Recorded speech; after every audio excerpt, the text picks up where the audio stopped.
This video is brought to you by PrizePicks. One of my favorite videos I get to make every year is this video, the video after the schedule release, where I get to have some fun and tell you guys exactly what's going to happen this season. As you guys all know, the NFL is a scripted business. They have script writers. I know some people in the script room in the NFL, and every year, I don't know why, they authorize me to post spoilers for the upcoming 2026 season. Now, again, keep in mind that everything is subject to change. You know, what they're saying that they're scripting out might be different in May than it's going to be in September. But let's have some fun and let's spoil the 2026 season. Let's put the schedule on screen and let's get into it. All right, so week 1 versus the Jacksonville Jaguars. This will be an interesting start to the season. Again, 2 games in that Florida sun to start the year. And September is an especially brutal month when you're in Florida. For those of you who don't know, the humidity's high, the heat is high. There has been stories of people dying at Jaguars games and dying at Buccaneers games. If you ever wondered why the South has so many damn domes for all of their sports team, it's because of the sun. That's why they do it. So who's going to win week 1? I have the Jacksonville Jaguars winning week 1 here. Again, Jaguars still going to be a pretty good team. Maybe that regression is coming for them. I know a lot of people are predicting a regression for Jacksonville. I don't know if it's going to hit week 1. Again, the Browns are going to be putting out a lot of moving pieces here. Very uncertain about the quarterback. You're either starting Deshaun Watson in that game, who hasn't had a good game in like 3 years, or you're starting Shedeur Sanders, who's really inexperienced, versus a very, very tough Jacksonville Jaguars defense. And this is going to be a home game for Jacksonville. They're going to have some momentum to start the year. They have a lot of continuity already. I expect them at this part of the season to be a decent football team, or at least good enough to beat the Browns early on when they're trying to put together this offensive line with 5 new starting pieces, when they're trying to put together a quarterback room and a wide receiving room and a run game and all those things. And then you add that Florida sun, which you can't really prepare for in Ohio. And you could just see the recipe for a little bit of sloppy at the beginning of the season. Which brings us to week 2, revenge game versus Baker Mayfield. The last time Baker Mayfield tried to go off the leash and get revenge on the Cleveland Browns, he failed in tremendous fashion. I mean, like, he did everything he could to win that game. The problem was that Cade York pulled the best field goal kick of his career out for his first field goal kick of his career to beat them. Will the Browns get such luck? I think not. I think the Panthers were a much worse team than the Buccaneers are. Also, again, a lot of moving parts, a lot of things to get together, run game, and also don't sleep on the fact that the defense has some moving parts to put in, right? They're going to be changing how they attack coverages in this defense, which is going to take some time to really get right. So I wouldn't expect them week 1 to look like how they are for the rest of the season. So that 2-week trip in Florida, I expect, things to be a little bit sloppy, to be a little bit messy. Todd Monken's going to be a little bit annoyed here. But then you get these next 2 home games in 10 days versus the Panthers and the Steelers. And I think we're going to get good news here, right? So I have the Browns down for a dub against the Panthers. The reason I have them down for a dub against the Panthers is the Panthers bring a lot of defense to the table, but not much offense. And I think Bryce Young's the exact kind of quarterback that the Cleveland Browns are going to be able to find their groove against defensively. I think for the first 2 weeks of the season, we're going to expect some sloppiness on the offensive side, but the narrative is going to be about how sloppy the defense is looking and if there's going to be a major regression with without having Jim Schwartz there to lead the defense. I think this is the game that puts us in a lot more of a comfortable place. And I think this is a game where the offense takes a little bit of a step, especially the run game, and they're able to deliver us the 17 to 20 points that we need to win a game like this against the Panthers. And we start to feel a little bit better after a sloppy start to the season. And then we have on Thursday Night Football, the Pittsburgh Steelers at home on a Thursday night. It's the best home field advantage in sports. Thursday night games overwhelmingly go to the home team. I think this won't be any different. Pittsburgh Steelers will be out there with Aaron Rodgers. Steelers don't really know what they're going to be. Don't even know if they're going to have Aaron Rodgers now that I think about it. But the Browns usually able to pull this one out. And the Steelers defense, big question marks about where they are. I think the Browns will continue to gain some momentum from that. The run game is really going to be starting to click here after 4 weeks of these guys getting some continuity together. And then the defense, I think, is going to really find its groove by this point. And then they get the Jets after a 10-day layoff.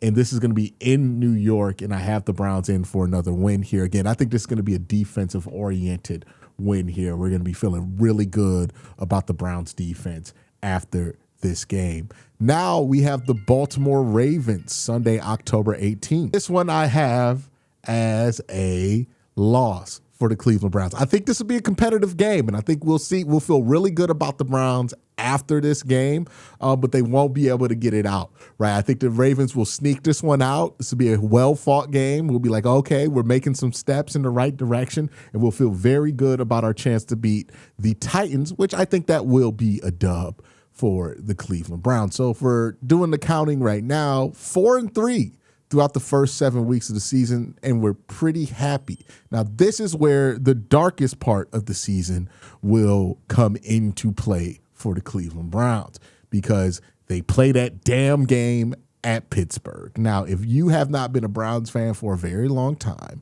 or maybe if you are, but you've had some amnesia recently, this game is the cursed game on the schedule. I don't care how bad Pittsburgh is and how good Cleveland is. For whatever reason, this game has all the bad vibes every year during the regular season. In the postseason, the Browns won. Regular season, all the bad vibes in the world. It's been like that my entire life. And I don't expect that to change this year. You know my rule. I don't expect a win in Pittsburgh until we actually do it. So we're going to lose there. Then we're going to go on the road against the Saints. Kind of a funky trip here. I think we're going to lose that game there. And then the Texans at home, hard-fought game. Offense will show some life, but we won't win. And then we'll go into the bye week, and there'll be some good, there'll be some bad, but we'll have a 4-5 record. Is that right? No, 4-6 record. So 2 games under 500. I'm going to be honest here. If the Browns can get 2 games under 500 by the bye week, I think that's a win for them in the first 10 games. This is a pretty, like, the tough part of the schedule looks like it's going to be the front part of this schedule, right? Because you got games like the Texans, you got both your Steelers games, one of your Ravens games, and you got the Buccaneers and the Jaguars and the Panthers. So your tougher games are more in the front here. And I expect the Browns to show a little bit of struggle here, especially in the first 6 to 8 weeks of the season. But I do think that the offense can start to hit its stride later on. But, you know, the defenses that they're going to be playing, especially the Texans, might be able to overcome them. But now we're at the bye week, which means I got to thank my sponsor, PrizePicks. Hey, let me talk to you about my sponsor for this year, PrizePicks. It's a fun way to win cash while you're watching your favorite teams. Forget complex betting rules. Their app is designed to be incredibly easy to use. Just pick more or less on a few player stats and lock in your lineup. Speaking of, here are my picks for this upcoming NFL season. They have Myles Garrett at 14 sacks here. I think he will get more than 14 sacks. Joe Burrow at 3,875 passing yards. I think he'll be a 4,000-yard passer. I'm going to go with more. They have Derrick Henry at 1,224 yards. I'm going to go less than that. Check to see if PrizePicks is available in your state. You can follow me on the app at KWEN_C to see all of my lineups. Download the PrizePicks app today. Play $5 and get $50 in lineups when you download the app using the link in the description.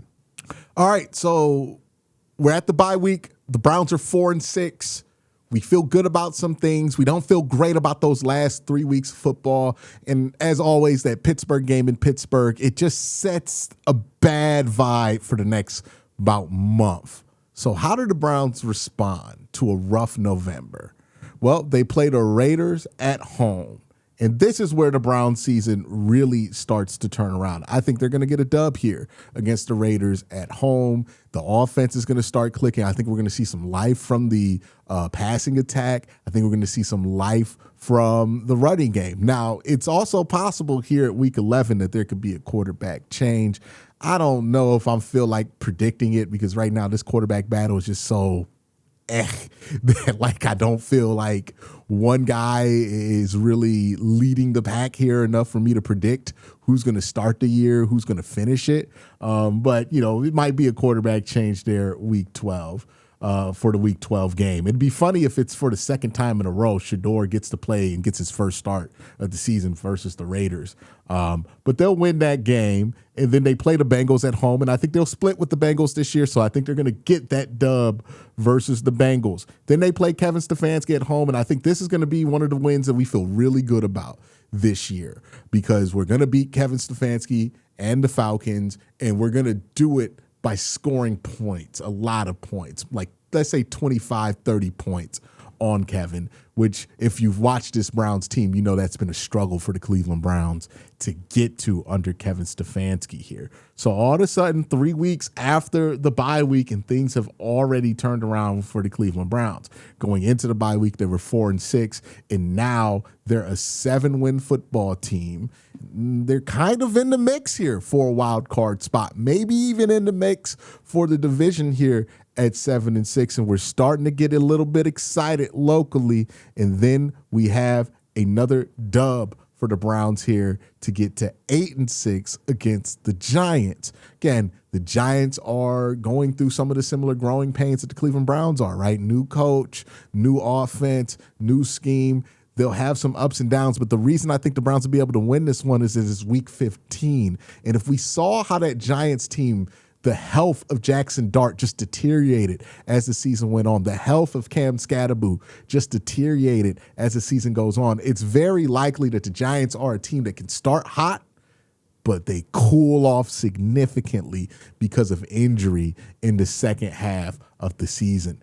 All right, so the Browns, who were 4-6 at the bye week, have raged on to 4 straight wins, one of the hottest teams in football, and now they're 8-6. They're playing the Baltimore Ravens in Baltimore right after Christmas. This is going to get flexed to 8 o'clock. It's going to be a big game for the Baltimore Ravens and their playoff positioning as far as like winning the division or wild card, and it's going to be big for the Browns because the Browns might be able to put themselves in a position to be in that division conversation with a win here. Todd Monken going back to Baltimore after being the offensive coordinator there for a couple of years. This is going to be a huge game, and this is going to be what I think is the biggest win of the season for the Cleveland Browns as they get their 5th straight win here after the bye week to go to 9-6 against the Baltimore Ravens. And we are on cloud 9. People are having the conversations. Hey, should Todd Monken get coach of the year? All of these things feel possible at this point. And then week 17, the Browns play the Colts. They get a win there. Now, here becomes one of the controversial points in the season. The Browns are at 10 wins. Maybe that locks them into a wild card. Maybe it doesn't, but it's pretty clear here that winning this game is not going to affect that positioning either way because of the tiebreaker. So the Browns don't play their starters in this game or play limited starters. They lose versus the Bengals, and we have the arguments that we usually have in that situation.